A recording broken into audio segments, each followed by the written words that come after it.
पहली बार है कि कुछ 10 मिनट लेकर के मैं परमेश्वर के नाम को ऊंचा उठाने को, और मैं सच में परमेश्वर का धन्यवाद करती हूँ कि आज इस दिन में परमेश्वर ने आप सबके सामने खड़ा किया।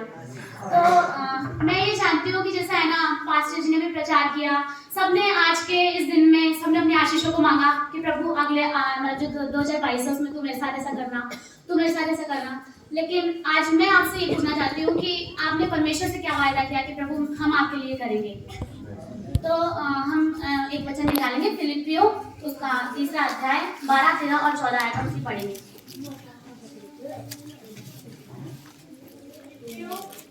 फिलिपियो 3रा अध्याय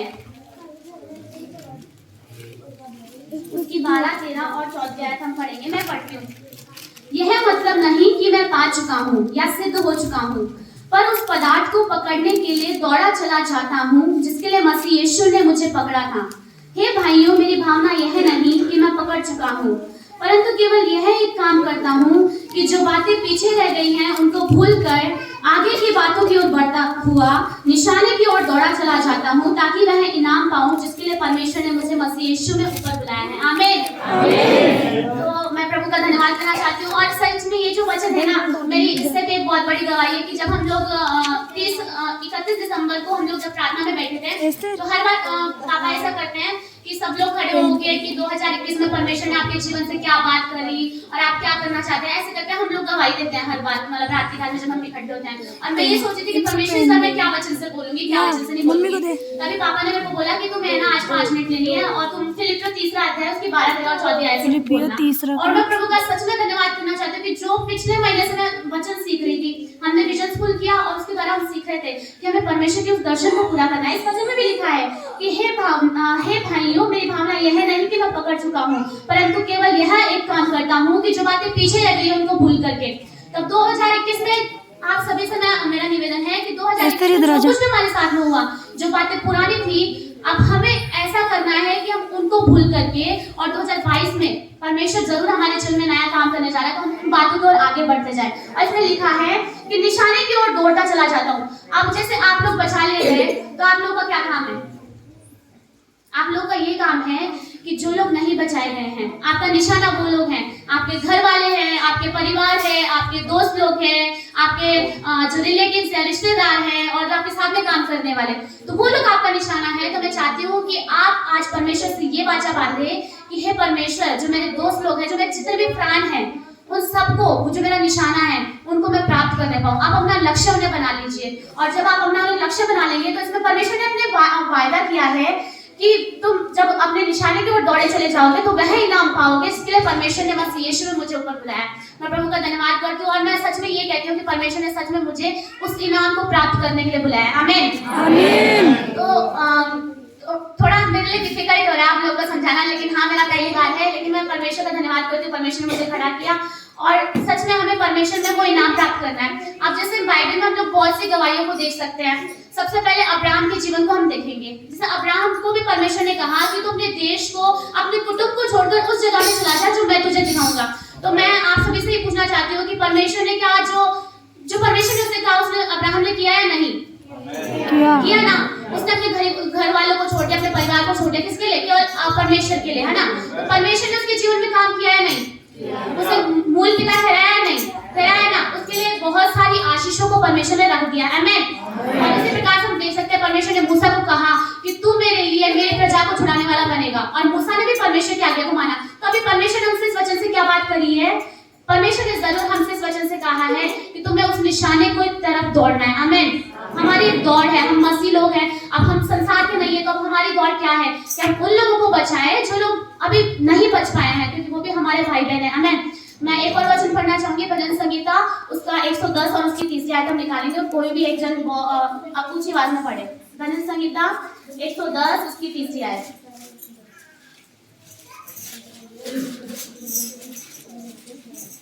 प्रजा के लोग तेरे पराक्रम के दिन तेज बलि बनते हैं, तेरे जवान लोग पवित्रता से शोभायमान और भोर के गर्भ से जलती हुई ओक के समान तेरे पास है।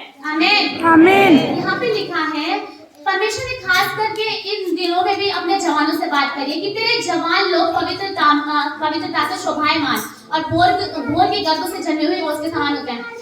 मैं तो ये जानती हूँ कि हम सभी लोग गांव के एरिया से हैं, तो हम सब लोग जानते हैं कि ओस कैसी होती है, बिल्कुल छोटी सी होती है, उसका कोई मतलब नहीं होता है ना।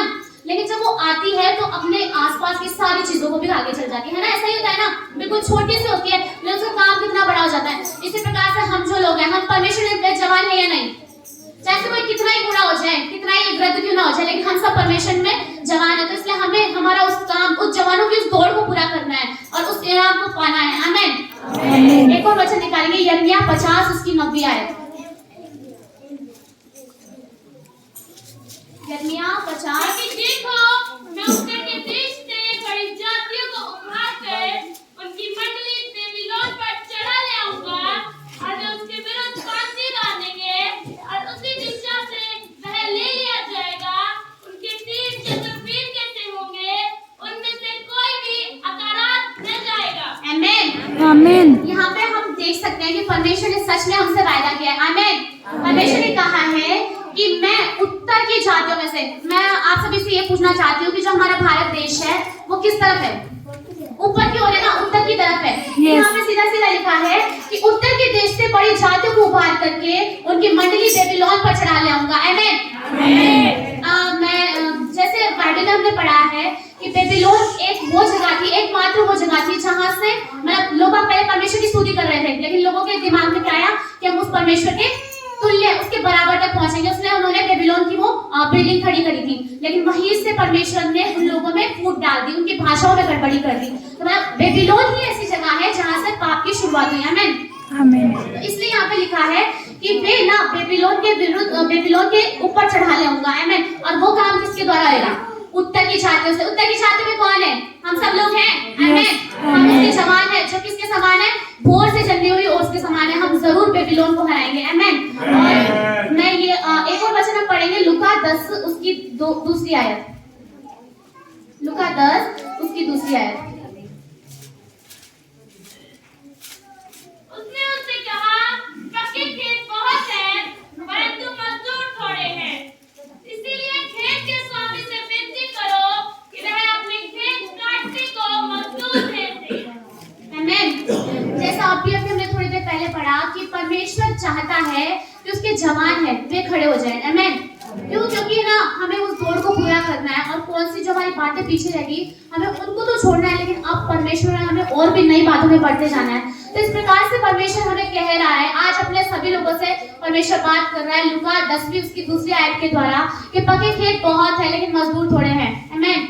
मैं सच में अभी बहुत से लोग ऐसे हैं जिनको बचाना बाकी है, परमेश्वर में नहीं आए हैं, लेकिन उसके लिए क्या है? हम परमेश्वर से वाचा बांधेंगे कि परमेश्वर तू हमें भेज दे। आमीन। क्योंकि जरूरत है कि हम मजदूर बन करके जाएं और उन फसलों को काटें जो भी पक गई हैं, क्योंकि फिर जैसे एक तरीके से होता है कि फसल कुछ ज्यादा ही पक जाती है तो फिर बाद में वो नष्ट हो जाती है, जिसको समय से पहले उसकी कटिंग ना की जाए। आमीन।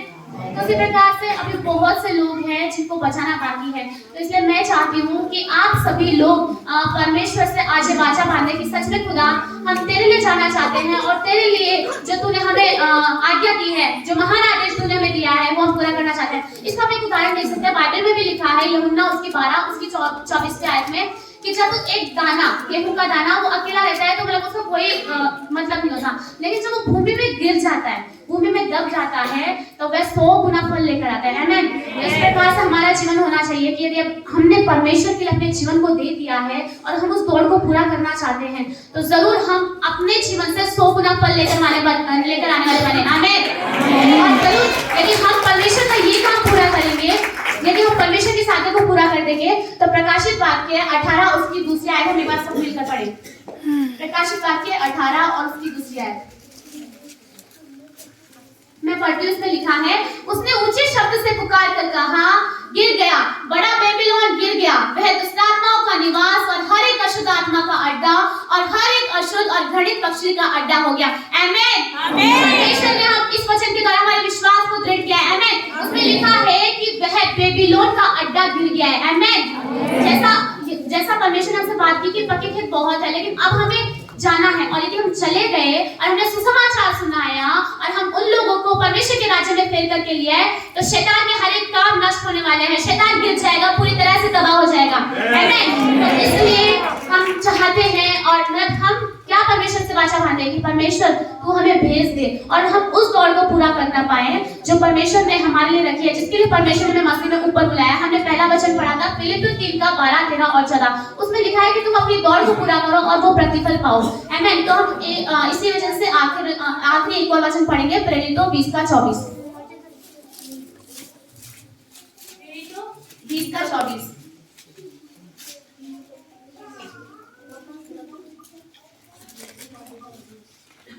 यहाँ पे लिखा है, परंतु मैं अपने प्राण को कुछ नहीं समझता कि उसे प्रिय जानूं, वरन यह है कि मैं अपनी दौड़ को और उस सेवा को पूरी करूं जो मैंने परमेश्वर के अनुग्रह से सुसमाचार पर गवाही देने के लिए प्रभु यीशु से पाई है। आमीन। एक बार दोबारा हम ये वचन पढ़ेंगे, परंतु मैं अपने प्राण को कुछ नहीं समझता कि उसे प्रिय जानूं, वरन यह है कि मैं अपनी दौड़ को और उस सेवा को पूरी करूं जो मैंने परमेश्वर के अनुग्रह से सुसमाचार पर गवाही देने के लिए प्रभु यीशु से पाई है। आमीन।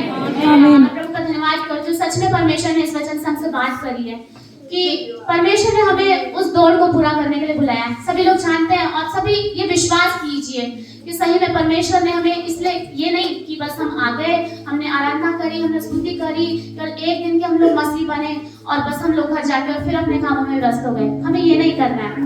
हमें परमेश्वर से आज ये वाचा बांधनी है कि परमेश्वर जिस प्रकार से तूने मेरे जीवन को बचाया, उस प्रकार से बहुत से मेरे भाई बहन हैं जो नहीं जानते तेरे सुसमाचार को।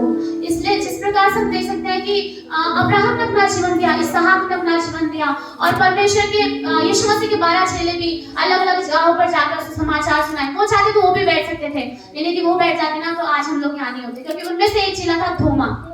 सब लोग जानते होंगे ना थोमा, वही भारत में आया और उसी ने सुसमाचार सुनाया। यदि वो ना आता ना तो आज हम सब लोग भी यहाँ पे नहीं होते, हम लोग भी क्या पता कब के नष्ट हो चुके होते। लेकिन सच में परमेश्वर की योजना हमारे जीवन में थी, क्योंकि उसके वचन में लिखा है कि मैंने तुम्हें तुम्हारी माता के गर्भ से ही चुन लिया है। आमीन। इसलिए आज हम लोग अपने जीवन को परमेश्वर के सम्मुख समर्पित करेंगे और ये चाहेंगे कि सच में परमेश्वर हम तेरी उस वाचा को पूरा करने पाए, और जैसा लिखा है कि तुम उस इनाम को जरूर पाओगे। और मैं ये अपने जीवन से गवाही देना चाहती हूँ कि जैसा मेरे पापा ने किया कि वो अपने परिवार को छोड़कर